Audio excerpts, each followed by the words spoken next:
Saviez-vous que même les touristes français, qui n'ont jamais eu de problème de visa, doivent désormais se soumettre à un entretien en personne pour entrer aux États-Unis? Et que les personnes ayant déjà voyagé dans des pays sensibles sont refoulées sans explication claire? Ces changements ne sont ni des rumeurs, ni des exceptions. Ce sont de nouvelles règles imposées par des mesures récentes, notamment après le retour de Trump sur la scène politique. Et, plus inquiétant encore, elles sont déjà en vigueur. Dans cette vidéo, vous découvrirez 10 nouvelles règles qui surprennent même les voyageurs les plus expérimentés. Des vérifications approfondies de vos comptes sur les réseaux sociaux aux frais supplémentaires cachés pour les passagers de certains pays européens, comme la France et l'Allemagne. Si vous prévoyez de voyager aux États-Unis plus tard cette année, ou si vous connaissez quelqu'un qui le prévoit, regardez attentivement jusqu'à la fin. Ces informations pourraient faire la différence entre l'entrée et l'expulsion à l'arrivée. Entretien en face à face obligatoire, même pour les touristes en provenance de pays exemptés de visa. Saviez-vous que désormais, même si vous êtes citoyen français et exempté de visa pour entrer aux États-Unis, vous pourriez être tenu de vous présenter à un entretien en personne au consulat? Eh bien, c'est exact. Ce changement en surprend plus d'un. Avant, tout était plus simple. Il suffisait de demander un ESTA en ligne, d'obtenir l'autorisation, et voilà. Il suffisait d'embarquer. Mais avec les nouvelles règles imposées en 2025, notamment après le changement de gouvernement aux États-Unis, la situation a changé. Désormais, si le système identifie un facteur de risque dans vos antécédents, aussi minime soit-il, vous pourriez recevoir une notification vous demandant un entretien personnel avant même d'embarquer. Et quel serait ce facteur de risque? Il pourrait s'agir d'un élément anodin, un récent voyage dans un pays considéré comme sensible, un nom de famille figurant sur des listes de surveillance, une faute de frappe sur le formulaire. Même le simple fait d'avoir récemment changé d'emploi sans mettre à jour ces informations pourrait suffire à éveiller les soupçons. Lors de l'entretien, les agents consulaires vous poseront des questions directes. Pourquoi souhaitez-vous vous rendre aux États-Unis? Combien de temps comptez-vous y rester? Où allez-vous séjourner? Qui vous accueillera? Ils analyseront même vos réponses. S'ils estiment que quelque chose n'est pas clair, même si votre ESTA est approuvé, ils peuvent tout simplement vous refuser l'entrée avant même que vous embarquiez. Cette situation touche particulièrement les touristes âgés voyageant seuls, les couples rendant visite à leurs enfants ou petits-enfants, et les retraités qui effectuent souvent de longs voyages. Le problème est que beaucoup ignorent l'existence de cette règle et ne l'apprennent qu'après avoir acheté leur billet et reçu la notification obligatoire.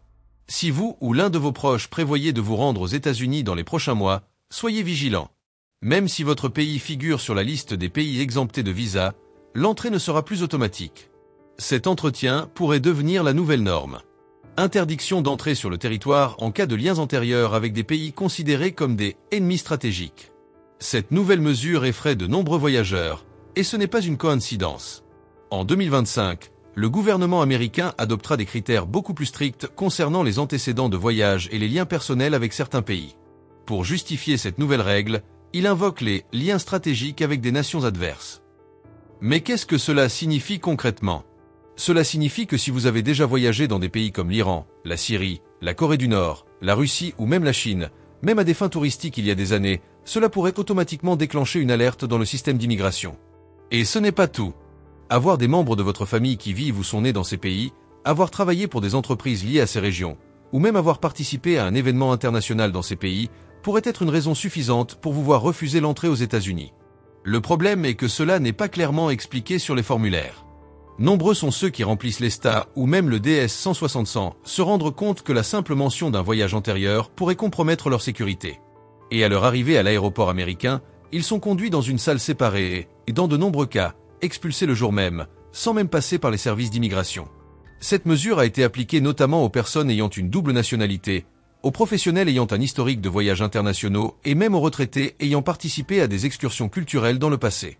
Le plus choquant, peu importe que vous ayez un billet aller-retour, une assurance voyage, une réservation d'hôtel ou une lettre d'invitation, le simple fait d'avoir foulé le sol d'un pays détesté par les États-Unis depuis 10 ans peut déjà être interprété comme un risque. Preuve financière minimale requise pour entrer en tant que touriste. C'est l'un des changements qui surprend le plus grand nombre, notamment ceux qui voyagent avec un budget plus serré. À partir de 2025, les agents d'immigration américains exigeront des touristes qu'ils prouvent clairement et de manière convaincante qu'ils disposent de suffisamment d'argent pour subvenir à leurs besoins pendant toute la durée de leur séjour aux États-Unis. Mais que signifie « assez d'argent » ? Ils n'acceptent plus de réponses vagues comme « j'ai une carte de crédit » ou « je me débrouillerai tout seul ». Désormais, l'agent peut vous demander de présenter vos soldes bancaires, vos relevés récents, de l'argent liquide, voire une preuve de revenu de votre pays d'origine. Et si vous n'avez pas assez d'argent pour couvrir la durée de votre séjour aux États-Unis, même si vous avez déjà acheté un billet aller-retour, l'entrée peut vous être refusée sur place au comptoir d'immigration.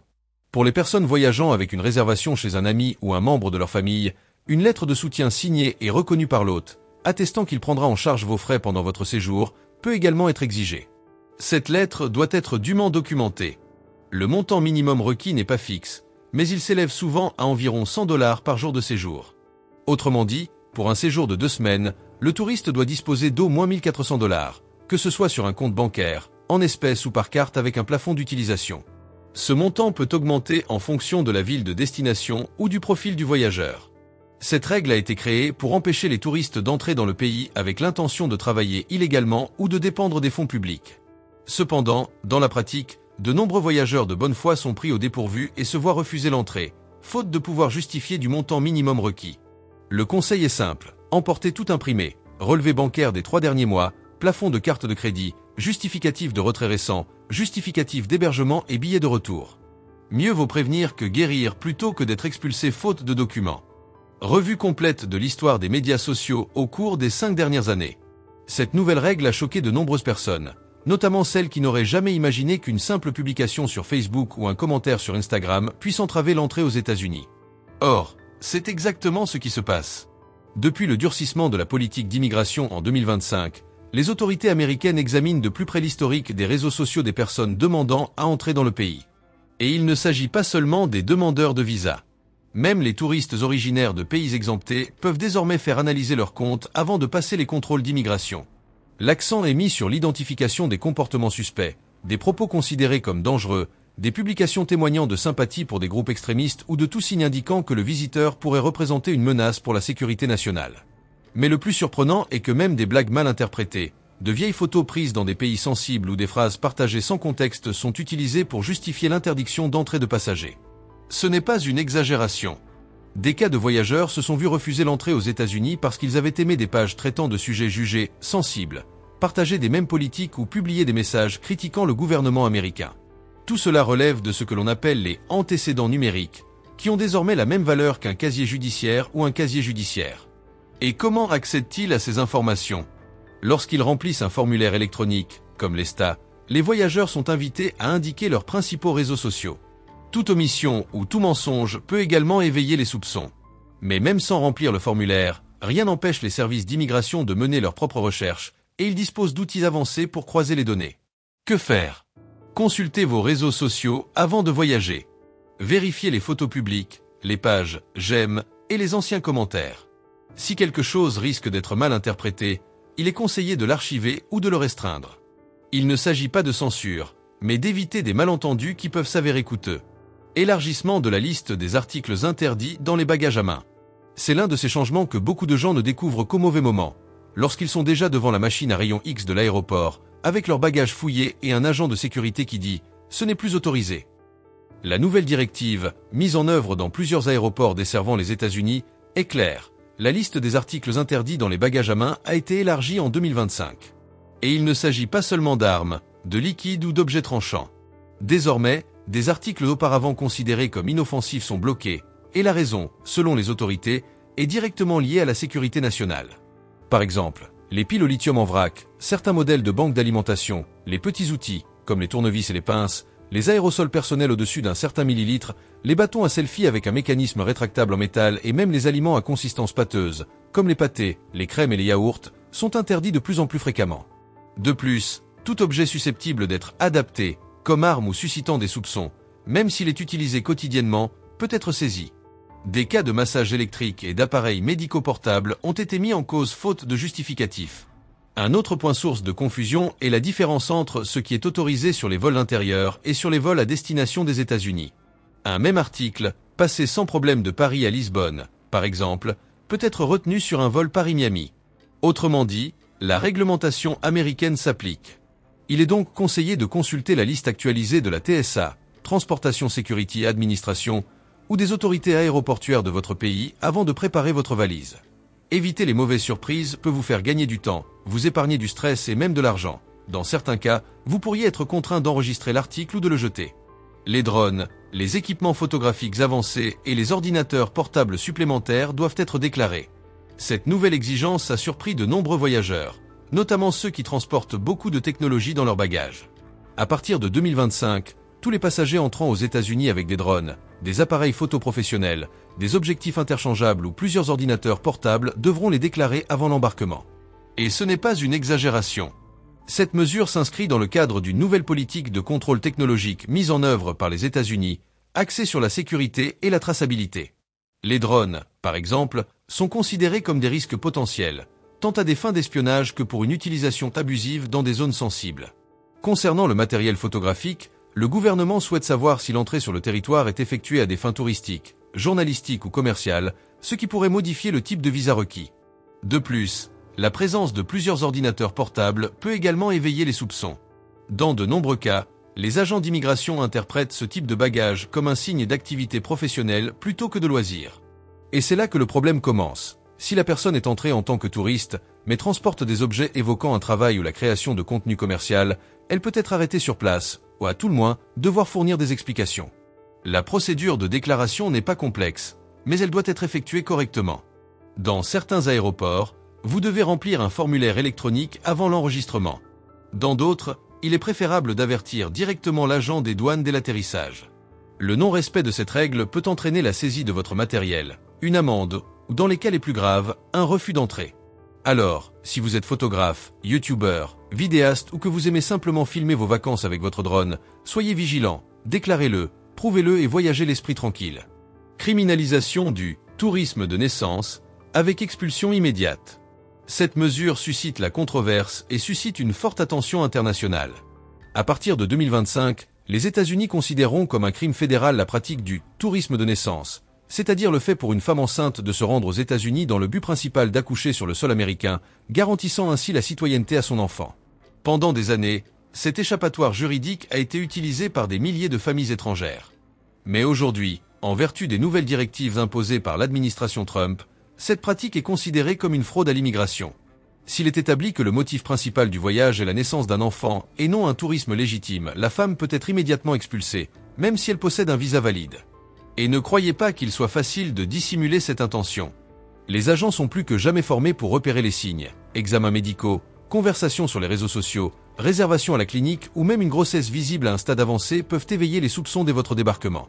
De plus, les compagnies aériennes et les consulats ont commencé à coopérer plus activement avec les services d'immigration. Si une femme enceinte a l'intention d'accoucher aux États-Unis sans l'avoir officiellement déclaré, elle peut être arrêtée avant même d'embarquer dans l'avion, voire refoulée de l'aéroport d'arrivée. Le problème le plus grave est que, même si la naissance a lieu, l'enfant peut perdre son droit automatique à la citoyenneté s'il est prouvé que la mère est entrée frauduleusement dans le pays. Ce point a suscité des débats juridiques, mais il est déjà en vigueur. Immigration secondaire obligatoire pour les personnes voyageant seules et effectuant un court séjour. Cette nouvelle règle surprend beaucoup de monde, notamment les voyageurs se rendant seuls aux États-Unis avec un billet aller-retour dans quelques jours seulement. Désormais, toute personne correspondant à ce profil sera automatiquement dirigée vers ce que l'on appelle une inspection secondaire, c'est-à-dire un deuxième entretien avec les agents d'immigration alors qu'elle est encore à l'aéroport d'arrivée. Ce processus est très différent de l'entretien rapide mené à l'arrivée. Lors de l'immigration secondaire, le passager peut être retenu pendant des heures, conduit dans une pièce privée, son téléphone portable fouillé, ses comptes de réseaux sociaux analysés et même interrogé sur ses conversations privées, ses contacts aux États-Unis et son parcours professionnel. La justification officielle de cette mesure est l'augmentation des tentatives d'entrée dans le pays avec l'intention de travailler illégalement ou de prolonger la durée de séjour. Les voyageurs solitaires effectuant un court séjour sont considérés comme des profils à risque, notamment lorsqu'ils ne disposent pas de réservation d'hôtel, d'un itinéraire précis ou de liens solides avec leur pays d'origine. Et même si tout semble en ordre, cela ne garantit pas une libération immédiate. La décision finale appartient exclusivement à l'agent, qui peut refuser l'entrée même avec un visa valide et un billet acheté. Par conséquent, si vous envisagez de partir seul aux États-Unis, même pour quelques jours seulement, préparez tout, bon d'hôtel, billet, une lettre expliquant la raison du voyage, justificatif financier, lien professionnel, bref, tout ce qui prouve que vous reviendrez. Frais de sécurité supplémentaires pour les passagers en provenance de certains pays, dont la France et l'Allemagne. Ce changement suscite l'indignation, notamment chez les touristes européens, à juste titre. À partir de 2025, les passagers de certains pays, dont la France, l'Allemagne, la Belgique et même certains pays scandinaves, se verront imposer une nouvelle taxe, officiellement appelée taxe de sécurité renforcée. Et voilà, elle est appliquée point même lorsque le passager va bien, visa approuvé, documents en règle et même avec un historique de voyage précédent aux États-Unis. Les frais s'élèvent à environ 25 à 40 dollars américains par personne et doivent être réglés à l'enregistrement ou avant l'embarquement. Ils ne remplacent pas l'ESTA ni le visa, ils constituent un supplément. De plus, toute personne refusant de payer se verra tout simplement refuser l'embarquement. Selon les autorités américaines, la raison serait l'augmentation du risque mondial d'attaque et la nécessité de renforcer les protocoles de sécurité pour les passagers en provenance de régions récemment confrontées à des menaces, notamment numériques. Cependant, dans la pratique, beaucoup y voient une mesure économique déguisée en mesure de sécurité. Et le pire, c'est que ce tarif peut être étendu à d'autres pays à tout moment, sans préavis. Autrement dit, même ceux qui ont déjà acheté un billet peuvent être surpris à leur arrivée à l'aéroport. Inspection renforcée des correspondances et des vols indirects entrant via le Mexique ou les Caraïbes. Si vous prévoyez d'entrer aux États-Unis via une correspondance au Mexique, en République dominicaine, au Panama ou dans tout autre pays des Caraïbes, soyez particulièrement vigilants. Depuis l'entrée en vigueur des nouvelles règles, les services d'immigration américains ont renforcé les contrôles sur les vols arrivant par des voies indirectes. Officiellement, la justification est la lutte contre le tourisme irrégulier, c'est-à-dire les personnes qui tentent de contourner les systèmes de contrôle en se rendant dans des pays qui n'exigeaient auparavant pas autant de documents. Mais en pratique, cela touche des milliers de passagers ordinaires, y compris des familles, des personnes âgées et même des touristes en règle.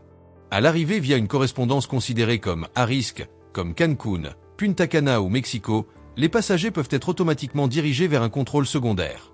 À ce stade, les agents ont plus de liberté pour poser des questions détaillées, demander des documents supplémentaires et même fouiller les appareils électroniques. De nombreux voyageurs signalent des retards pouvant aller jusqu'à 5 heures à l'immigration et dans certains cas, une expulsion sommaire sur simple soupçon, même si le motif du voyage est un tourisme légitime. Alors, si vous prévoyez un voyage aux États-Unis en 2025 et que votre vol fait escale dans l'un de ces pays, un conseil simple, préparez-vous à être interrogé comme jamais auparavant. Et si possible, envisagez un itinéraire direct, même s'il est plus cher, pour éviter les tracas. Si vous êtes arrivé jusqu'ici, vous l'avez déjà remarqué, les voyages aux États-Unis en 2025 ont beaucoup changé. Les règles sont plus strictes, les exigences plus détaillées, et même ceux qui sont toujours entrés sans problème peuvent désormais se voir refuser l'entrée. C'est pourquoi l'information est votre meilleure protection. Si cette vidéo vous a été utile, abonnez-vous à la chaîne pour continuer à recevoir des alertes comme celle-ci, partagez-la avec tous ceux qui voyageront dans les prochains mois et laissez un commentaire. Laquelle de ces nouvelles règles vous a le plus surpris? À bientôt pour la prochaine vidéo.